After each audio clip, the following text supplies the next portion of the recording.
સૌથી પહેલા વાત કરીએ એક બ્રેકિંગ ન્યૂઝ સામે આવી રહ્યા છે તેની.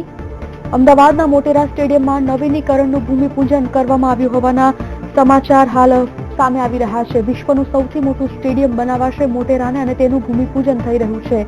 જીસીએના વાઇસ પ્રેસિડેન્ટ પરિમલ નથવાણીના હસ્તે આ ભૂમિપૂજનનો કાર્યક્રમ યોજવામાં આવ્યો છે. આ ભૂમિપૂજનના કાર્યક્રમમાં અમિત શાહના પુત્ર પણ ઉપસ્થિત રહ્યા છે. ગુજરાત રણજી ટ્રોફી વિજેતા ટીમ પણ આ ભૂમિપૂજનના કાર્યક્રમમાં આજે હાજર રહી છે. મોટેરા સ્ટેડિયમના નવીનીકરણનું ભૂમિપૂજન અત્યારે કરવામાં આવ્યું, જેમાં મોટી સંખ્યામાં લોકો ઉપસ્થિત રહ્યા હતા. મહત્વપૂર્ણ છે કે અમિત શાહના પુત્ર જય શાહ પણ ઉપસ્થિત રહ્યા હતા. વિશ્વનું સૌથી મોટું સ્ટેડિયમ મોટેરાને બનાવવામાં આવશે ત્યારે જીસીએના વાઇસ પ્રેસિડેન્ટ પરિમલ નથવાણીના હસ્તે આ ભૂમિપૂજન કરાયું.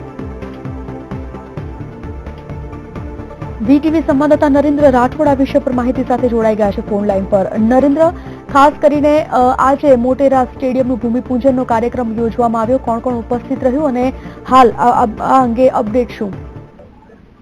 જી, મોટેરા સ્ટેડિયમ છે તેને નવીનીકરણ કરવા માટે સૌપ્રથમ તેને ડિમોલાઇઝ કરી દેવામાં આવ્યું છે અને હવે એની જગ્યાએ એ જે જગ્યા છે 63 એકર અને એ જ જગ્યાએ ત્યાં ખૂબ મોટું એટલે કે વિશ્વનું સૌથી મોટામાં મોટું ક્રિકેટનું સ્ટેડિયમ બનાવવામાં આવશે અને 700 કરોડ રૂપિયાના ખર્ચે આ સ્ટેડિયમ તૈયાર થનાર છે, જેનું ભૂમિપૂજન અત્યારે કરવામાં આવ્યું છે. જીસીએના વાઇસ પ્રેસિડેન્ટ જે છે પરિમલ નથવાણી, તેમના દ્વારા આ સમગ્ર ભૂમિપૂજન કરવામાં આવ્યું છે અને આગામી સમયમાં ક્રિકેટનું મક્કા તરીકે અમદાવાદનું મોટેરા સ્ટેડિયમ ઓળખાય તેવા પ્રયત્નો સાથે વિશ્વનું સૌથી મોટામાં મોટું સ્ટેડિયમ અમદાવાદમાં બનવા જઈ રહ્યું છે. લગભગ 700 કરોડ રૂપિયાના ખર્ચે આ સ્ટેડિયમ તૈયાર કરવામાં આવશે અને આ જે સ્ટેડિયમ છે તે તૈયાર થશે ત્યારે તેમાં 1,10,000 લોકો ત્યાં મેચ નિહાળી શકશે એટલું મોટું વિશાળકાય સ્ટેડિયમ બનાવવામાં આવ્યું છે. અત્યારે ઓસ્ટ્રેલિયાનું જે મેલબોર્ન સ્ટેડિયમ છે તે સૌથી મોટું સ્ટેડિયમ તરીકે માનવામાં આવે છે અને